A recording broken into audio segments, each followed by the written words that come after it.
आज के इस वीडियो में बात करेंगे हम बीए फर्स्ट ईयर हिस्ट्री। देखिए इग्नू की हिस्ट्री को पढ़ रहे हैं हम। कोड ज़रूर मैच कर लें आप सभी। BHIC 131 भारत का इतिहास प्रारंभ से 300 ईस्वी तक।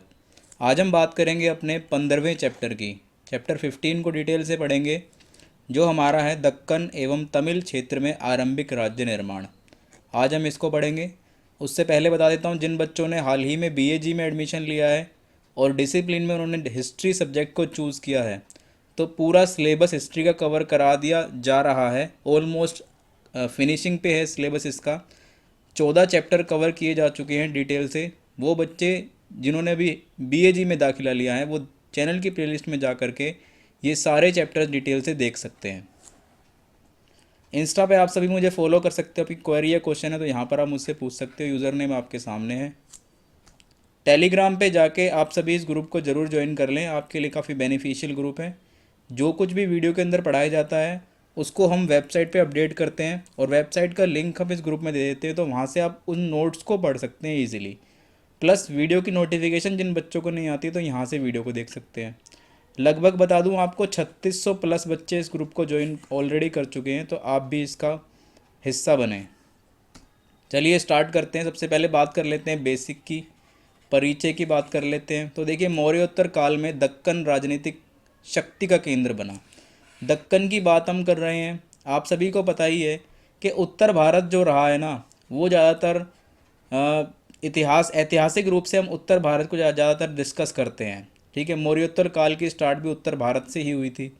तो जब हम बात करते हैं दक्कन की, यानी कि दक्षिण भारत की, आंध्र वगैरह की, तमिल की, यहाँ से जो स्टार्टिंग है उसकी हम बात करें, तो मौर्योत्तर काल में दक्कन भी राजनीतिक शक्ति का केंद्र जो है बना था।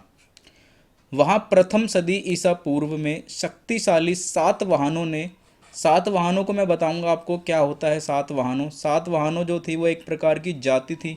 ठीक है, एक प्रकार की जाति के लोग थे जिन्होंने वहाँ पर राज्य किया था, जिनको सात वाहनों के नाम से भी जाना जाता है। ठीक है, तो उन्होंने वहाँ पर एक मजबूत साम्राज्य की नींव रखी थी। सात वाहनों ने कहाँ पर रखी थी? आंध्र में। ठीक है, ये आपको पता होना चाहिए। आंध्र से धीरे धीरे इन्होंने फैलाव तमिल की ओर, और तमिल से लेकर फिर ये कर्नाटक और यहाँ तक ये फैल गया था। तो आप सभी को पता होना चाहिए कि सातवाहन कहाँ थे और कहाँ पर इनका राज्य रहा। तो ये आंध्र की तरफ थे। ठीक है, सातवाहनों ने एक मजबूत साम्राज्य की नींव रखी, जिसे आंध्र सातवाहन वंश भी कहा जाता है। देखिए, आंध्र सातवाहन वंश इसलिए कहा जाता है क्योंकि आंध्र में इन्होंने साम्राज्य की नींव रखी थी। इसके बारे में जो जानकारी मिलती है वो हमें पुराणों से मिलती है। ठीक है, खास तौर से ऐतिरेय नाम का जो ब्राह्मण पुराण है उससे हमें जानकारी मिलती है। तमिल क्षेत्र में केवल मुखिया तंत्र का अस्तित्व था। देखिए, आंध्र में क्या था? सातवाहन था। तमिल क्षेत्र में क्या था उस समय? मुखिया तंत्र था, यानी गांव जो थे छोटे छोटे कबीलों में बटे हुए थे, और कबीलों का जो मुखिया हुआ करता था ना, वही सब कुछ देखता था। तो कबीलों के मुखिया तंत्र के रूप में जो अस्तित्व था वहाँ पर ये था। राज्य जैसी कोई संस्था नहीं थी। ये कह सकते हो कि जो तमिल की तरफ था वहाँ पर राज्य जैसी कोई संस्था उस समय नहीं थी। ज़्यादातर जो काम थे वो मुखिया ही देखते थे। ठीक है, मुखिया एक ये लगा लो कि सर्वमान्य पद था उस समय का।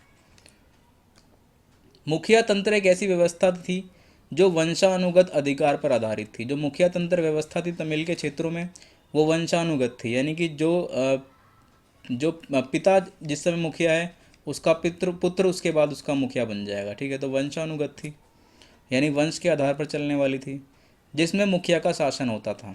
कबीले के नियमों और गोत्रता के सूत्र में बंधे लोग उसके अधिकार क्षेत्र में आते थे।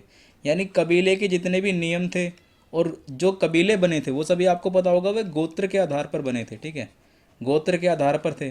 तो जो गोत्र के सूत्र में बंधे हुए लोग थे और कबीले के नियमों को मानते थे, वो सारा जो क्षेत्र था वो किसके अधीन था? मुखिया के अधीन था। तो ये कह सकते हो कि मुखिया का जो पद था वो क्या था? सर्वोच्च पद था तमिल क्षेत्रों में। लेकिन इस चैप्टर के अंदर बेसिकली हम बात कर रहे हैं किसकी? सात वाहनों की। ठीक है, तो सात वाहनों की हम बात कर रहे हैं कि सात वाहनों का साम्राज्य किस प्रकार था, क्या क्या उसमें भौतिक वस्तुएं प्राप्त हुई, क्या क्या उनकी धार्मिक नीतियाँ थी, वो सब कुछ हम डिस्कस कर रहे हैं इस चैप्टर के अंदर। तो देखिए, सबसे पहले हम बात करते हैं सातवाहन युग के इतिहास की। ये सातवाहन है क्या, इसको हम समझेंगे, इसका इतिहास क्या रहा है। ऐत्रेय ब्राह्मण के अनुसार, ठीक है, ऐतरेय ब्राह्मण ग्रंथ है, उसके अनुसार दक्षिण की दस्यु जाति थी ये, दक्षिण की दस्यु जाति थी, क्या थी, दस्यु नाम की एक जाति थी, जिसे सातवाहन भी कहा जाता था। जिसे क्या कहा जाता था, सातवाहन। ये दस्यु जाति के लोगों को ही सातवाहन कहा जाता था। और ये जाति बनी किससे थी, ये आर्यों के और द्रविड़ के सम्मिश्रण से मिली थी, ठीक है। इन दोनों को मिलाकर के ये जाति उत्पन्न हुई थी। कुछ लोग वहाँ पर आर्य थे और कुछ लोग क्या थे, द्रविड़ थे। इनको मिलाकर के क्या बनी थी, दस्यु जाति, जिनको कहते थे क्या, सातवाहन। पुराणों के अनुसार इस वंश के 30 राजाओं ने लगभग, किस वंश के, सातवाहन के, ठीक है, 30 राजाओं ने लगभग 400 वर्ष से अधिक राज्य किया था वहाँ पर। दक्षिण के जितने भी एरियाज थे, ठीक है, आंध्र हो गया, महाराष्ट्र हो गए, सारे जो एरिया थे वो क्या थे, उन पे लगभग 30 राजाओं ने 400 वर्षों तक राज्य किया था। सातवाहनों ने काफ़ी बड़ी संख्या में चांदी, तांबे, मिश्रित सिक्कों को ढलवाया था। यानी कि जो इनके यहाँ पे सिक्के पाए जाते थे वो चांदी के थे। जो खुदाई के दौरान हमें सिक्के मिले, चांदी, तांबे के और मिश्रित सिक्के थे, यानी मिश्रित धातुओं के बने हुए थे, इसमें चांदी और तांबे मिक्स हुआ करते थे। चांदी के सिक्कों पर राजा का चित्र व नाम खुदा था। ऐसे सिक्के प्राप्त हुए जिन पर राजाओं का नाम और राजा की चित्र खुदे हुए थे चांदी के सिक्कों पे। सबसे प्रारंभ का साक्ष्य जो मिला है, यानी जो प्रमुख साक्ष्य मिला प्रारंभ का, वो महाराष्ट्र राज्य के नासिक के पास से मिला। एक गुफा में पत्थर पर उत्कीर्ण लेख मिला था, ठीक है, पत्थर पर एक लेख लिखा हुआ था गुफा में। जो गुफा मिली वो कहाँ थी, वो नासिक के पास थी। ये आपको पता होना चाहिए, नासिक के पास एक गुफा थी जहाँ पर एक लेख मिला था जो पत्थर पे लिखा हुआ था, जिससे सातवाहनों के बारे में जानकारी मिलती है। किसके बारे में जानकारी मिलती है, सातवाहनों के। सातवाहन आप समझ गए, एक जाति थी, ठीक है। जाति कौन सी थी, दस्यु नाम की एक जाति थी जिसको सातवाहन कहा जाता था। और दस्यु नाम की जो जाति थी वो किससे बनी थी, आर्य और द्रविड़ से। तो आपको ये पता होना चाहिए। इसके बाद हम बात करते हैं सातवाहन युग के भौतिक पहलू क्या क्या थे, यानी भौतिक स्थिति किस प्रकार की थी वहाँ की सातवाहन की। तो देखिए, दक्कन महापाषाण निर्माता लोहे के इस्तेमाल और खेती दोनों से परिचित थे। जो यहाँ पर जो लोग रहते थे वो लोहे के इस्तेमाल को भी जानते थे और खेती भी करते थे, ये दोनों काम करते थे।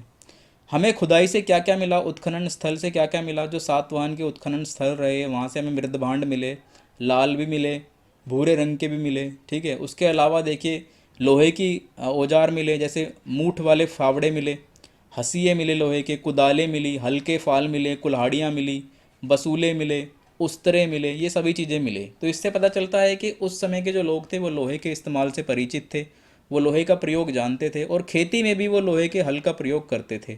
तो इससे हम जानते हैं ये भौतिक चीज़ें प्राप्त हुई। सातवाहनों ने सोने का प्रयोग, देखिए इन्होंने सोने के प्रयोग को बहुमूल्य धातु के रूप में लिया।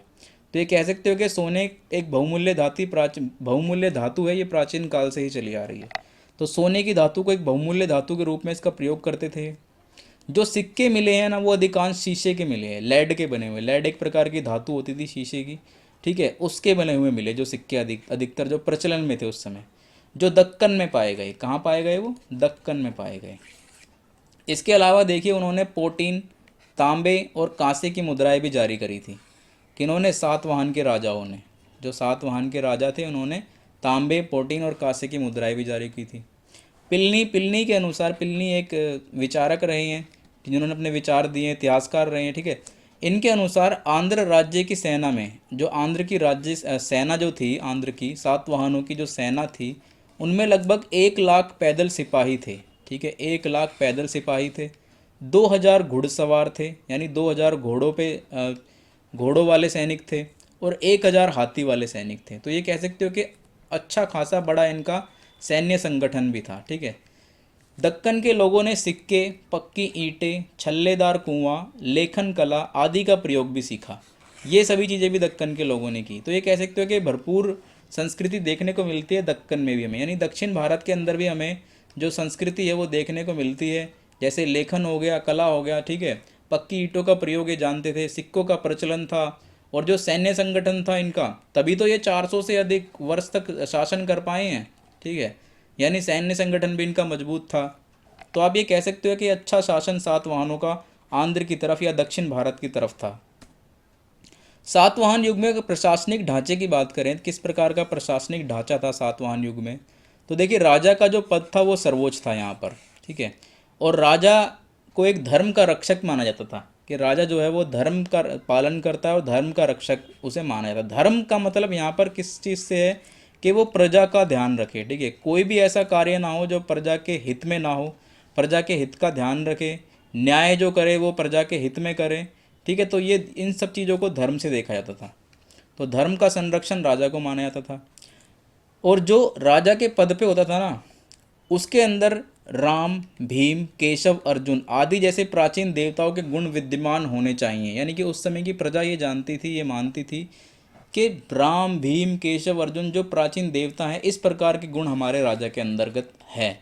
तो ऐसे राजा सर्वोच्च होते थे, ठीक है। उस समय में प्रशासनिक इकाइयाँ जो थी वो अशोक के काल की तरह थी। यानी जो ढांचा बनाया गया था प्रशासन का, वो अशोक के काल से मैच खाता था, ठीक है। प्रशासन का जो ढांचा था, यानी किस प्रकार से जो जैसे केंद्रीय व्यवस्था है, किस प्रकार की राज्य व्यवस्था है, किस प्रकार की निगम व्यवस्था है, ऐसी जो व्यवस्था बनाई गई थी वो अशोक के काल की थी। जिले को ये लोग कहते थे आहार। क्या कहते थे? आहार। यानी कि एक जिला बनाते थे, जिले के नीचे बहुत सारे गांव थे, ठीक है। तो उस जिले को कहते थे, क्या कहते थे? आहार। उनके अधिकारी मौर्य काल की तरह ही अमात्य और महामात्य थे, ठीक है। अधिकारियों को क्या बोलते थे? वो अमात्य और महामात्य। तो आप ये समझ पा रहे हो, जिस प्रकार से मौर्य काल में अमात्य और महामात्य पद थे, उसी प्रकार से यहाँ भी अमात्य और महामात्य के पद थे। ग्रामीण क्षेत्रों में किस प्रकार का प्रशासन था? ग्रामीण क्षेत्रों में प्रशासन का काम था गोलमिक के हाथों में, ठीक है। गोलमिक के हाथों में था। जो ये गोलमिक एक तरह का पद था, इसके हाथों में था। गोलमिक एक सैनिक टुकड़ी का प्रधान होता था। यानी एक सैन्य टुकड़ा रहती थी उसके पास। जो गांव में जो गोलमिक नाम का पद था, उसके पास एक सैनिक टुकड़ी होती थी, एक भरपूर एक सेना होती थी गांव के आधार पे, जिसमें 9 रथ होते थे, 9 हाथी होते थे, 25 घोड़े और 45 पैदल सैनिक होते थे। तो ये आप यहाँ से अंदाज़ा लगा सकते हो कि किस प्रकार का प्रशासनिक ढांचा था, ठीक है। तो आप समझ पा रहे होंगे इसको। आगे बढ़ते हैं। इसके बाद बात करते हैं हम सातवाहन युग में धर्म किस प्रकार का था, ठीक है। तो देखिए, सातवाहन शासकों ने ब्राह्मणवाद का नेतृत्व किया था। हालांकि ये ब्राह्मण जाति से बिलोंगिंग नहीं थे, लेकिन फिर भी इन्होंने जो है, इनके राजाओं ने ब्राह्मणवाद को आगे बढ़ाया था, ब्राह्मणवाद का नेतृत्व किया था। जो राजा और रानियाँ थी वो अश्वमेघ और वाजपेयी जो प्रसिद्ध यज्ञ हुआ करते थे उस समय के, ठीक है, ये वैदिक यज्ञ थे। ये सभी यज्ञ ये करते थे राजा और रानियाँ। कृष्ण, वासुदेव जैसे जो वैष्णव देवता थे, उनके उपासक भी थे, इनकी उपासना करते थे। तो ये कह सकते हो कि ब्राह्मणवाद को इन्होंने, इनका नेतृत्व किया इन्होंने, और ब्राह्मणवाद को इन्होंने आगे बढ़ाया था। उनके राज्य में बौद्ध धर्म का भी बोलबाला था। यानी बौद्ध धर्म का भी प्रचार प्रसार हुआ। जनता जो थी वो भली भांति बौद्ध धर्म से परिचित थी। खासकर से जो शिल्प कार्य में लगे हुए थे ना व्यक्ति, जो शिल्प कार्य करने में जो प्रजा लगी हुई थी, वो बौद्ध धर्म की अत्यधिक उससे परिचित थी और प्रभावित भी थी।